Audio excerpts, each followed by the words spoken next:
A paz do Senhor Jesus, eu sou a doutora Mariana Mendes.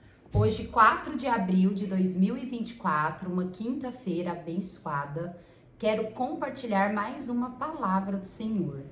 Antes disso, inscreva-se no meu canal, compartilhe meus vídeos e comente se possível. A palavra de hoje está no livro de Ezequiel 37:3, que diz assim: Ele me perguntou, filho do homem, estes ossos poderão tornar a viver? Eu respondi, ó soberano Senhor, só tu o sabes. Essa passagem do livro de Ezequiel é uma das passagens mais emblemáticas e conhecidas do Antigo Testamento.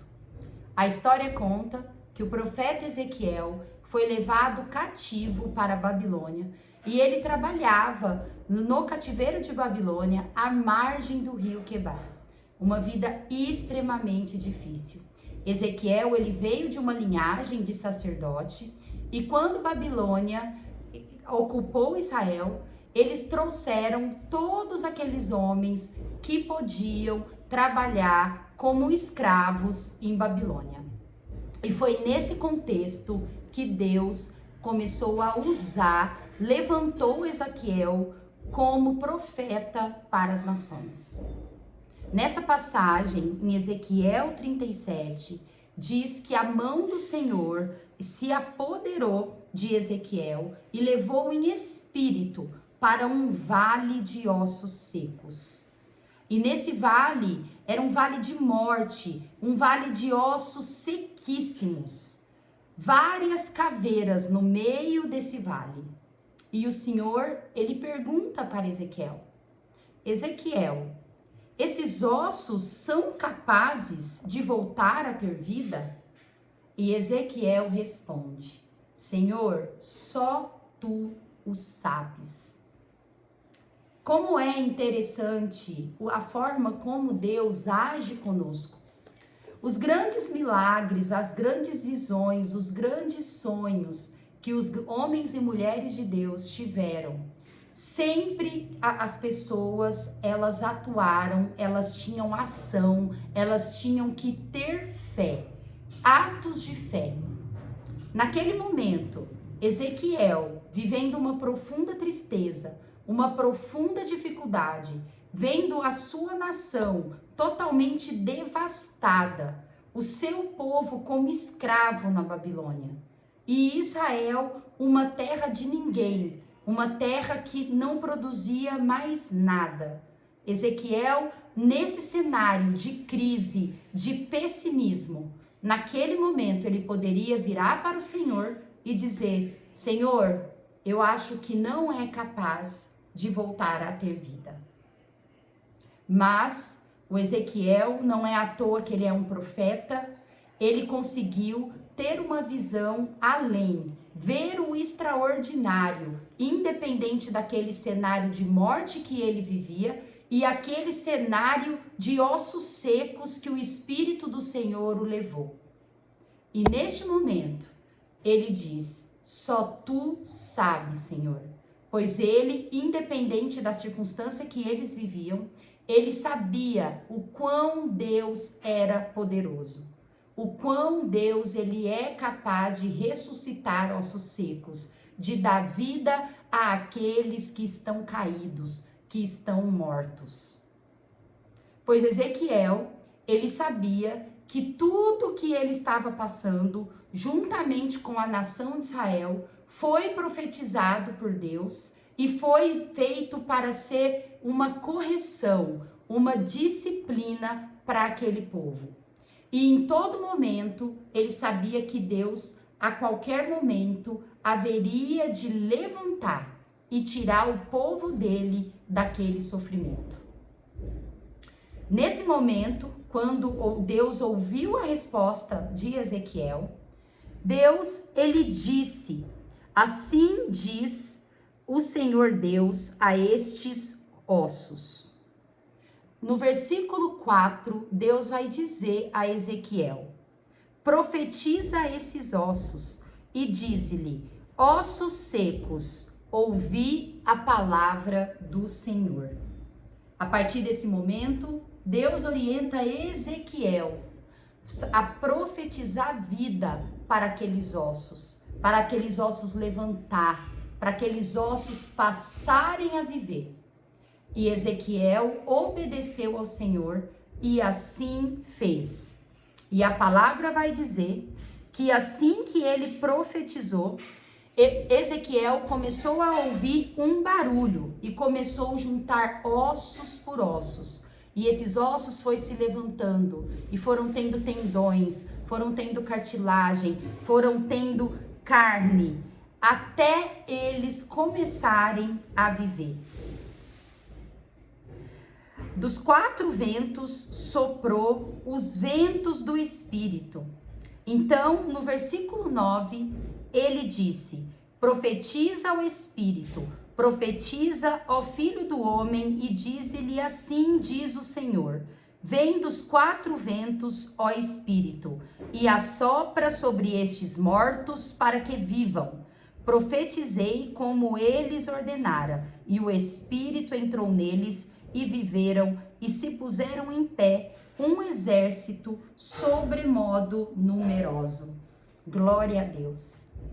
Após a profecia, após o ato de fé, a atitude de obediência de Ezequiel, veio um vento impetuoso dos 4 cantos e todos aqueles ossos secos se restauraram e tornaram um grande exército. Olha que maravilhoso é o que Deus faz. Não importa o vale de ossos secos que estamos vivendo, Deus, a qualquer momento, é capaz de ressuscitar e esses ossos secos a tornarem a ter vida. Muitas vezes somos pessimistas, ficamos olhando para o cenário que nós estamos vivendo, não conseguimos profetizar, não conseguimos ter otimismo. Mas Deus, Ele espera que nós tenhamos um ato de fé, que nós profetizemos que nós vamos sair dessa. Que o vale de ossos secos da nossa vida vai ser restaurado. Assim como foi para a nação de Israel, assim como foi a visão que o profeta Ezequiel teve. Todo mundo, ninguém é tão abençoado, ninguém tem uma vida tão boa que não tem nenhuma área da vida que está morta. Todo mundo tem uma área da vida que encontra-se num vale de ossos secos. Você sabe qual é o seu vale de ossos secos. E Deus, hoje, Ele nos traz otimismo, Ele nos traz ânimo para nós profetizarmos no vale dos ossos secos da nossa vida. Deus, Ele é capaz de colocar tendões, de colocar carne, de colocar espírito, de colocar vida. Não há problema que Deus não é capaz de restaurar.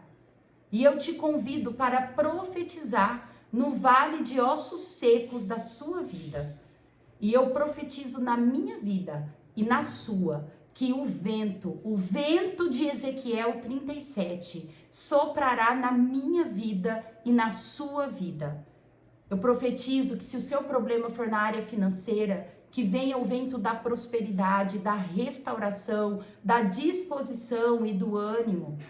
Se o seu problema é na sua vida amorosa, no seu casamento, ou você está solteiro, você está solteira, se sentindo sozinha, Deus trará o mesmo vento de Ezequiel 37 na sua vida e vai restaurar a sua vida conjugal, a sua vida emocional.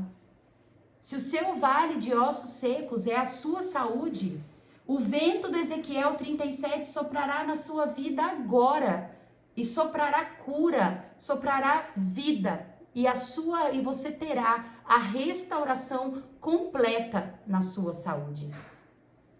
Se o seu problema é desânimo, é falta de fé, você tá literalmente com ossos secos, pessimista, sem ânimo, sem sonho, sem visão.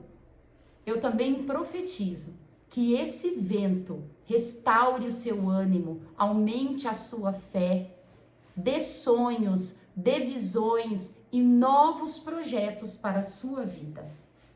Nós precisamos colocar em prática todo o poder que Deus nos dá. Pois ter o Espírito Santo, ser morada do Espírito Santo, é ter o poder de Deus.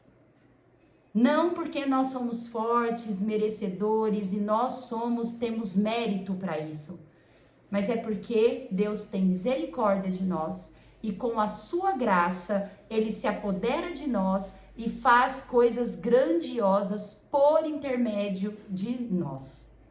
Olha como é maravilhoso servir Jesus. Não desanime, creia, somente creia. A meditação do autor diz: viver pela fé é arriscado, mas viver sem fé é fatal. Durante os meus devocionais, eu venho dizendo que a fé tem tamanho.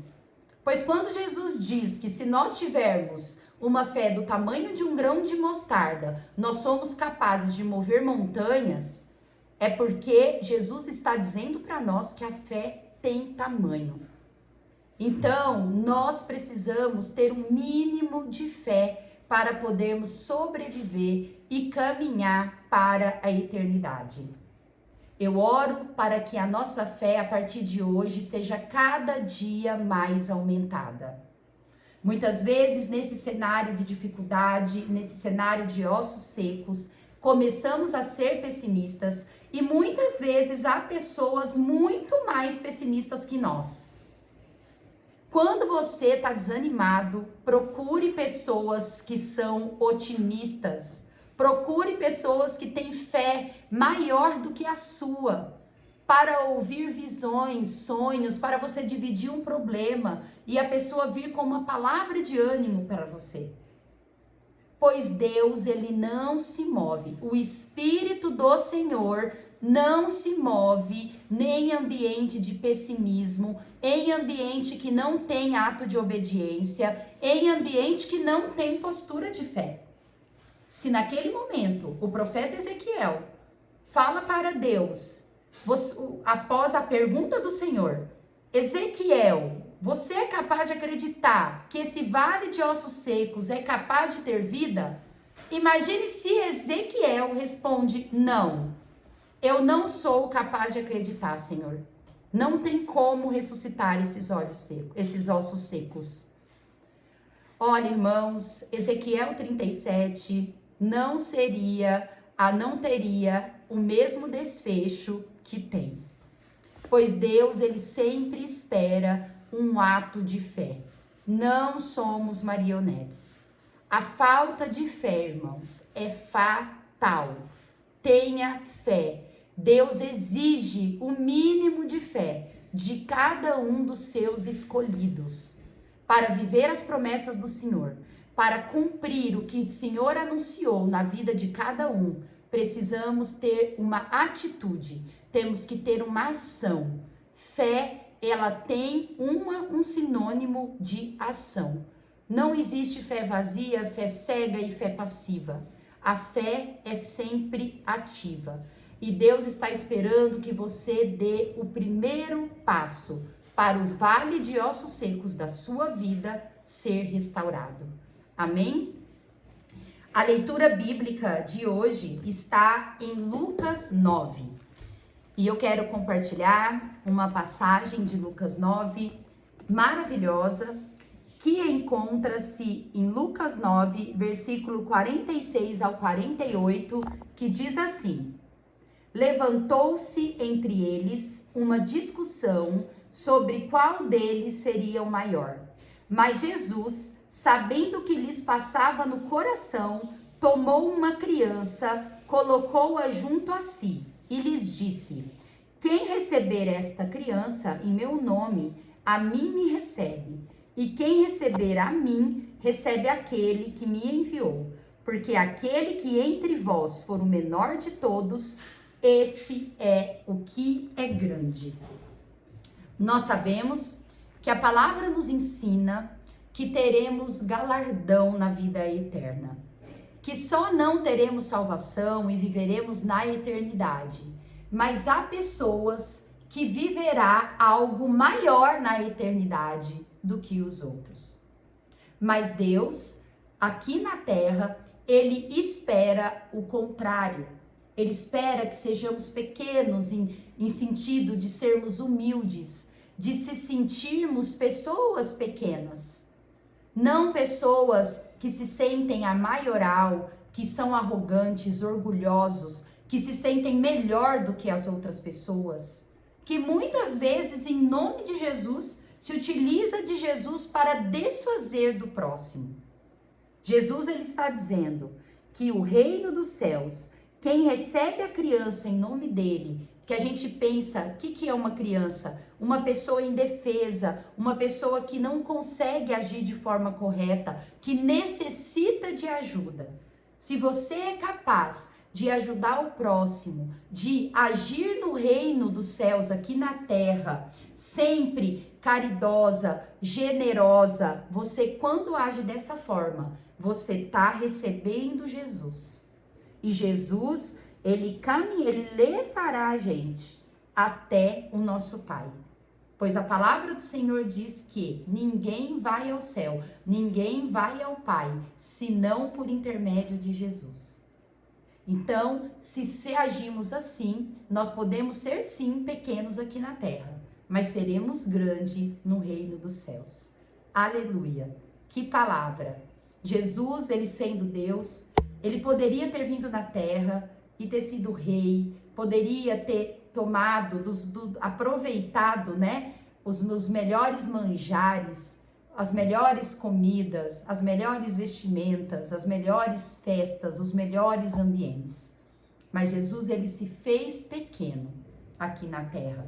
Um homem humilde, que curava as pessoas, que levava a doutrina de amor, que tinha sim uma severidade, uma ira, porque Jesus é santo e ele gosta das coisas corretas, mas ele sempre esteve no meio do próximo. E o próximo para Jesus não tinha classe social, não tinha profissão, não tinha status. Deus usou, ele curou, ele fez milagre, ele ajudou desde o mais pequenino, o cego Bartimeu que estava lá jogado no caminho, os mendigos que tinham vida de mendigo ao lado do tanque de Betesda, mas também ajudou poderosos, ajudou centurião, ouvia os romanos, os publicanos e todos os pecadores, as classes marginalizadas. Jesus, ele sempre esteve disposto para ajudar o próximo, para dar uma palavra de milagre, de bênção, de cura e de conversão. Pois Jesus, ele andou no meio daqueles que precisavam, dos pecadores, mas para tirar daquela vida de lama, do lamaçal que aquelas pessoas se encontravam. Como Jesus é maravilhoso. Como temos que aprender com Jesus. Que possamos, a partir de hoje, aumentar a nossa fé, sermos mais humildes, menos orgulhosos, dar prioridade para aquilo que precisa e crer e obedecer no Senhor, profetizar sempre ressurreição nos ossos secos da nossa vida. Jesus, ele pode fazer muito mais do que pensamos. Assim diz a sua palavra. Basta crermos, basta termos uma atitude, basta darmos o primeiro passo. Deus abençoe a vida de cada um. Até amanhã. Amo vocês em Cristo Jesus.